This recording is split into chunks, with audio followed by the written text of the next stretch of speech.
Пришла весна, а вместе с ней пришел и скрип от тормозов.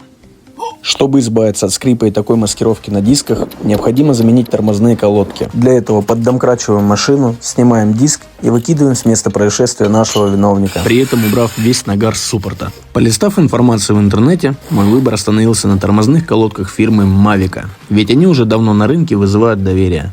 Также у них действует гарантия на все запчасти и аксессуары. Не понравился товар? Обратись в поддержку, и тебе вернут деньги. Смазав направляющие и поставив колодки на свое законное место, собираем все в обратной последовательности.